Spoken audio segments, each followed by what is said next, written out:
I'm Daniel. My parents passed away in a car accident during the winter of my 3rd year of junior high. At that time, my younger brother John had just entered elementary school and couldn't do much without someone's help. Our relatives weren't unkind people, and they mourned our misfortune with us. However, all their households had circumstances that made it impossible for them to take in both a 15-year-old and 7-year-old child. Essentially, we had no one to rely on. So, although I had plans to go to high school, I decided to give that up. Instead, I began working as a construction worker at a local construction company from the spring. While my classmates were attending high school and enjoying their youth, I had to work from morning till evening, sweating it out. It was tough, and people around me who didn't know my situation suspected poor academic ability or bad conduct, which sometimes made me feel miserable. But watching over and raising my little brother was much more important. I didn't want him to feel lonely, and I wanted him to live as normally as possible. Therefore, I worked my tail off every day, doing house chores even though I wasn't used to it, and helping him with his studies at night, spending all my time raising him. Perhaps, thanks to that, he grew up to be a studious and hard-working young man, progressing smoothly from middle school to high school, then to university, and eventually getting a job. Intelligent and hard-working, he is the pride of my life. When John went to college, a relative who helped him financially said, "It's because of you, Daniel, your hard work, that John grew up so straight." I was prouder than ever. One day, my adorable younger brother brought his girlfriend home. She was the daughter of a large company. She certainly had good manners and seemed smart. I wouldn't use the term a mismatch in social status nowadays, but considering our family's circumstances, the relationship between him and her felt exactly like that. Though he was clearly smitten, I found myself quite intimidated by her refined aura. Moreover, we never had much female company in our house, so I had zero experience entertaining women, which made me very nervous. Despite the nerves on my part, it seemed to have been worth it.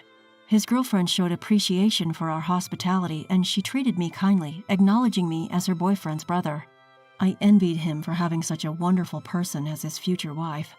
I wanted them to be absolutely happy, so I wanted to cherish my sister-in-law as much as him, at least at first. Since then, John's girlfriend has come to my house several times. Although she seemed uncomfortable in our small house, she behaved cheerfully most of the time. I was happy to think that she was getting used to our house. As if to validate that feeling, when it was decided that he and she were to get married, I felt even more relieved and delighted.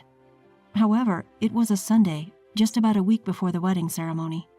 Though I had the day off and was taking it easy at home, I received a call on my cell phone from John's girlfriend. Even though it was only over the phone, her voice sounded very different from when she was with him, and she sounded upset. "Brother-in-law, about John's and my wedding next week. Could you not attend?" "What do you mean?" I asked, surprised, but she continued without paying attention. "Well, you see, my family has a fair bit of stature. I can understand John being there because he's brilliant and handsome regardless of his background. But for someone like you, Daniel, who lacks educational and professional credentials, to be part of our family is a bit troubling, let's say. It's not just about me. I can't put my parents through the embarrassment or discomfort." She spoke clearly, not mincing words. John had told me that he liked her straightforward personality, but to me, it was just cruel. "I understand that legally you can't sever the ties of brotherhood, so I'll give up on that. But at the very least, I would like to pretend you don't exist. All I'm asking is for you to not attend the wedding and not be present at family gatherings. Can you do that, for the sake of John's and my bright future?" Regardless of how she feels, when she says it's for his bright future, I can't deny her words. After all, I've lived my life up until now for his happiness. I can't go against that policy at this point, even if that meant I couldn't be present on his big day. I understand your point. I too have lived long enough, and it's not like I haven't been told about my lack of education and career credentials. If my absence will be beneficial for John and you, I will not attend the ceremony. Is that okay? "Yes, I really appreciate it." As soon as I confirmed my absence, her mood seemed to brighten, and she said goodbye in the cheerful voice I was familiar with, and hung up the phone. After the call, I felt a wave of exhaustion and ended up slumping on the floor. Even though I said all that, it doesn't mean that I'm not upset. Rather, the fact that someone who is going to be family, his wife, thinks of me in such a way is sad. What's most painful is not being able to attend his wedding. I wanted to take our parents' portraits there and celebrate with the four of us as a family. But I can't deny it. The truth is, my academic abilities are not strong, and my employment history is not something to be proud of. It was my own decision to give up on pursuing a higher education, so the one to blame is actually me. I'm the one dampening his new beginning. I'm the one casting a shadow over his important milestone. As I fell into deep self-loathing, I spent the day feeling depressed. After being in a daze all day, unable to focus on anything, he returned home after finishing work. While having dinner, he shared various things with me about the wedding reception, honeymoon, and their future life. However, due to what he had said earlier, I found it difficult to come up with a witty response or engage in a meaningful conversation. "Daniel, what's wrong? Are you feeling ill?" John looked at me worriedly, but I didn't know how to respond. I'm not particularly bright and I'm bad at lying. So in times like these, I usually speak up, but I don't want to say anything bad about the woman who is about to become his wife.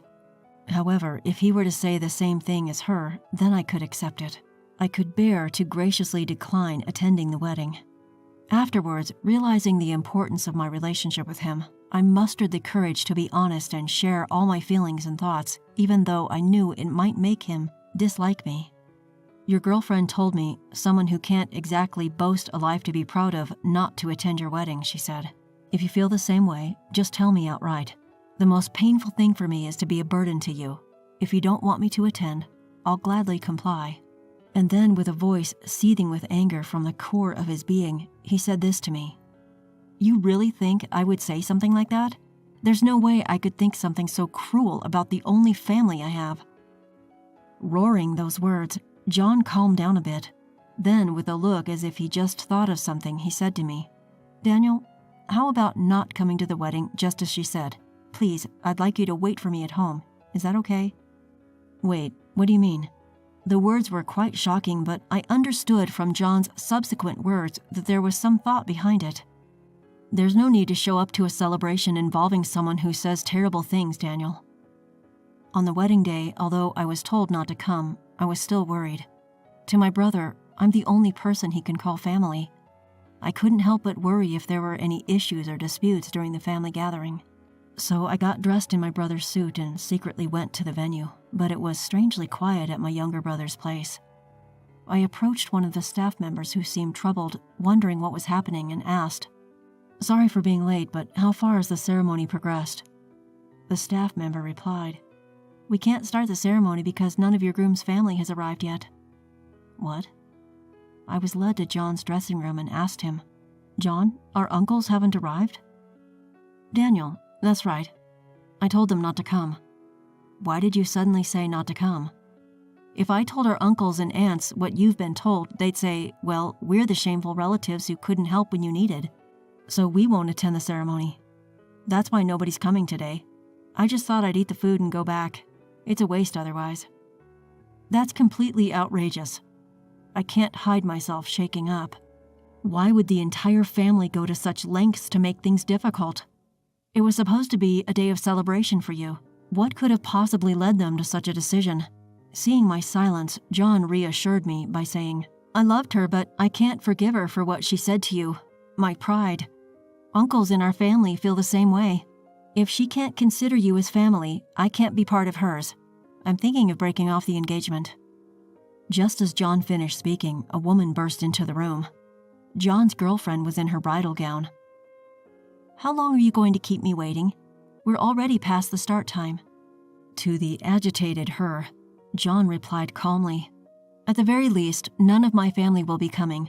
Daniel here didn't come for this wedding. He's just here to see me. Let's just have our meal and call it a day.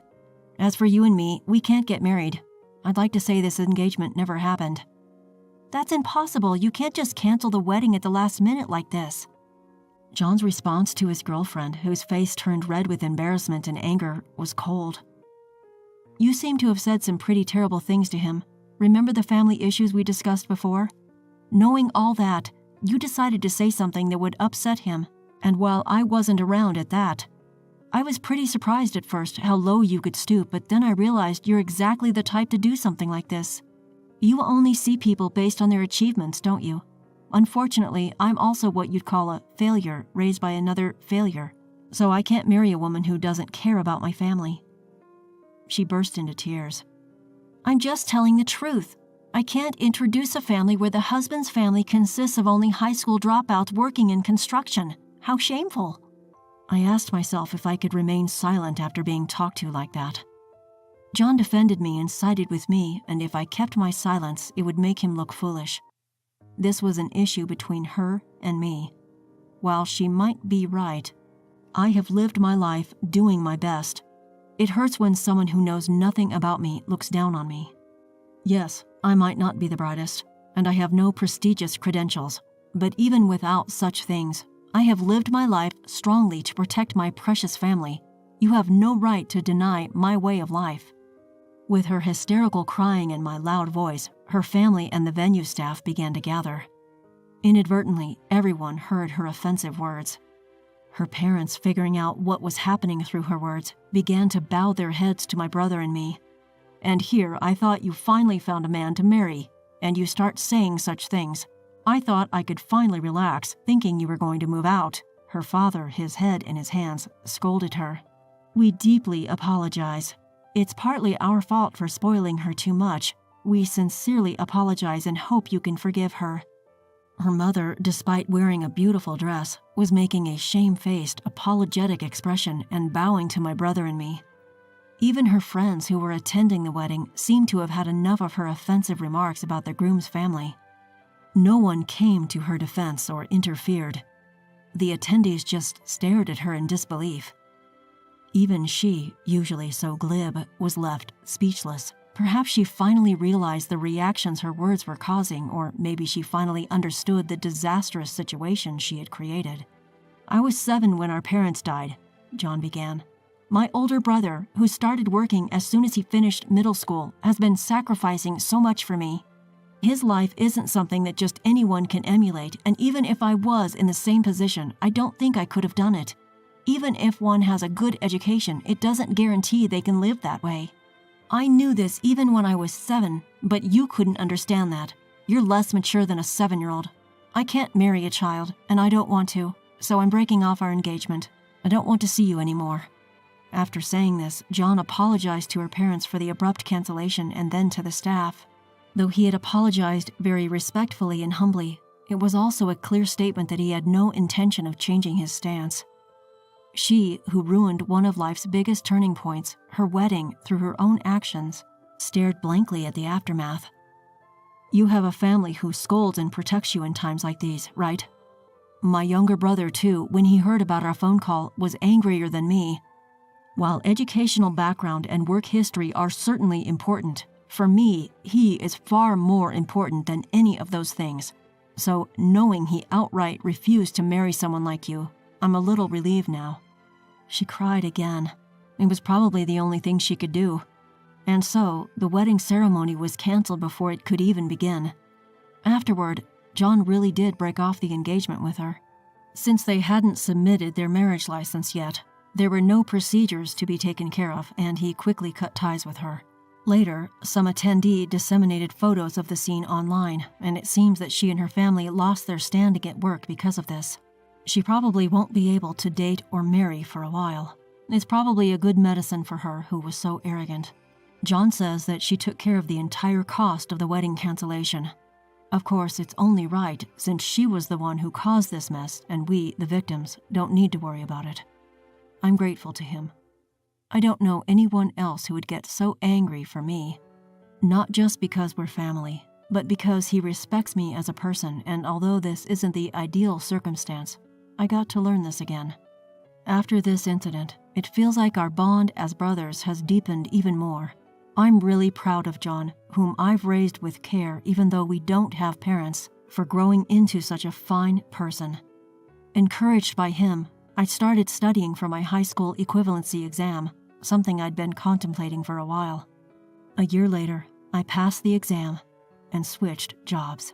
It's a completely different field from what I was doing, but learning something new is fun. While working hard, I got my first girlfriend. Of course, she's a woman who values me and my precious family. I plan to invite her over and introduce her to John soon. I want to brag about my wonderful younger brother.